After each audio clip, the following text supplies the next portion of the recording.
1 अक्टूबर से भारत में 10 बड़े बदलाव होने जा रहे हैं। इन बदलावों का आपकी जिंदगी पर सीधा असर पड़ेगा। इन नए नियमों से एक और जहां आपको राहत मिलेगी, वहीं अगर आपने कुछ बातों का ध्यान नहीं रखा तो आपको आर्थिक नुकसान भी सहना हो सकता है। इनमें गैस सिलेंडर के दाम, स्वास्थ्य बीमा पॉलिसी, आधार राशन कार्ड, सरसों में दूसरा खाद्य तेल मिलाना, गाड़ी में कागजात रखने की जरूरत, टीवी के दाम, मुफ्त रसोई गैस कनेक्शन, पैसा विदेश भेजने पर टैक्स, खुली मिठाई के लिए मियाद आदि से जुड़े नियम शामिल हैं। आइए जानते हैं इन महत्वपूर्ण बदलावों के बारे में। अब गाड़ी चलाते समय हाथ में मोबाइल फोन का इस्तेमाल केवल रूट नेविगेशन के लिए इस तरह से किया जा सकेगा कि वाहन चलाते समय ड्राइवर का ध्यान भंग ना हो। लेकिन ड्राइविंग करते समय मोबाइल से बात करने पर 5,000 रुपए तक का जुर्माना लगाया जा सकता है।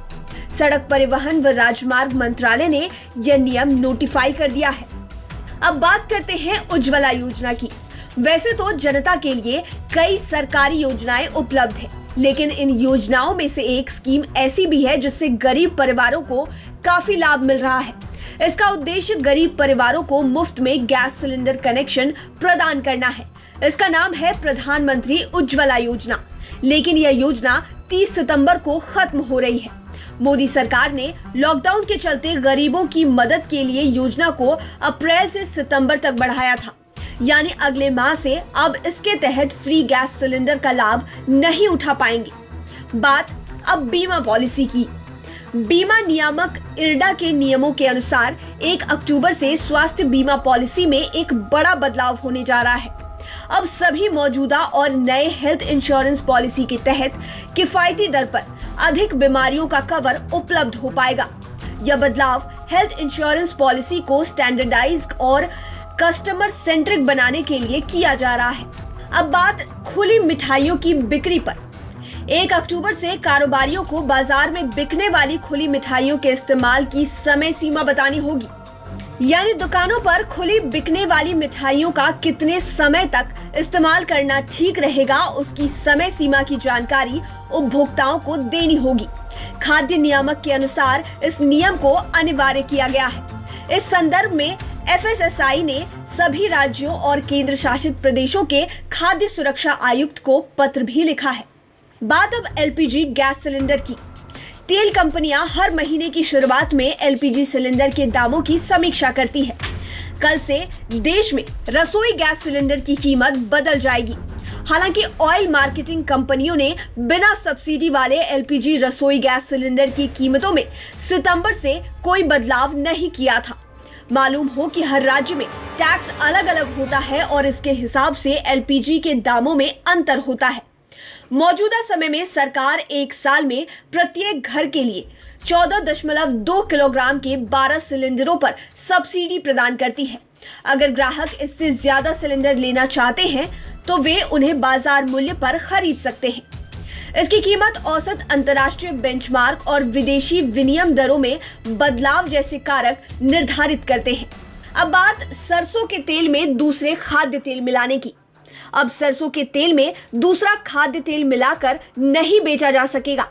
भारतीय खाद्य सुरक्षा एवं मानक प्राधिकरण ने सरसों के तेल को किसी अन्य तेल के साथ मिलाकर बेचने पर प्रतिबंध लगा दिया है। 1 अक्टूबर से नए नियम प्रभावी माने जाएंगे। बड़ी संख्या में तेल कारोबारी सरसों के तेल में राइस ब्रांड या अन्य तरह के तेलों को मिलाकर बिक्री करते हैं। सरसों महंगी होने के कारण ये तेल भी महंगा हो जाता है, जबकि राइस ब्रांड या अन्य तेल सस्ते होते हैं। इनको मिलाने के बाद सरसों के तेल की कीमत भी कम हो जाती है। कई तेल मिलें तो इसे मिलावट के लिए लाइसेंस भी लेती हैं। अब बात आपके ड्राइविंग लाइसेंस या अन्य चीजों की। अब वाहन चलाते समय आपको driving licence, registration certificate, insurance, pollution certificate जैसे कागजातों को रखने की जरूरत नहीं होगी। केंद्रीय सड़क परिवहन मंत्रालय ने इस बारे में पिछले साल सितंबर 2019 में नए दिशा निर्देश जारी किए थे, जो 1 अक्टूबर 2020 से ही लागू हो जाएंगे। केंद्र सरकार ने कहा कि ड्राइविंग लाइसेंस और ई चालान समेत वाहन दस्तावेज का रखरखाव 1 अक्टूबर से सूचना प्रौद्योगिकी पोर्टल के जरिए किया जा सकेगा। अब बात टीवी के दामों की। यदि आपकी प्लानिंग सस्ते टीवी खरीदने की है तो आज यानी कि 30 सितंबर आपके लिए आखिरी मौका है। ऐसा इसलिए क्योंकि कल 1 अक्टूबर से टीवी की कीमतें बढ़ने वाली है। टीवी की कीमतें कल से इसलिए बढ़ेंगी क्योंकि अभी तक टीवी के लिए बाहर से आने वाले ओपन सेल पर 5% का सीमा शुल्क नहीं लग रहा था, लेकिन 1 अक्टूबर से यह शुल्क लगने लगा, जिसके बाद 32 इंच का टीवी करीब 600 रुपए और 42 इंच का टीवी 1500 रुपए तक महंगा हो जाएगा। आपको बता दें कि भारत में फिलहाल ओपन सेल का उत्पादन नहीं होता है। अब बात आधार कार्ड और राशन कार्ड की। आधार कार्ड को राशन कार्ड से जोड़ने के लिए 30 सितंबर आखिरी तारीख थी। 1 अक्टूबर से ग्राहक अपने राशन कार्ड को आधार से लिंक नहीं करा सकेंगे। राशन कार्ड के जरिए लाभार्थियों को सस्ते दाम पर सब्सिडी के तहत अनाज मिलता है। गरीब और प्रवासी लाभार्थियों के हितों की रक्षा के लिए सरकार ने one nation one ration card योजना के तहत राशन कार्ड धारकों की अंतरराज्यीय पोर्टेबिलिटी को लागू करना शुरू कर दिया है। अब बात विदेश पैसे भेजने पर टैक्स की।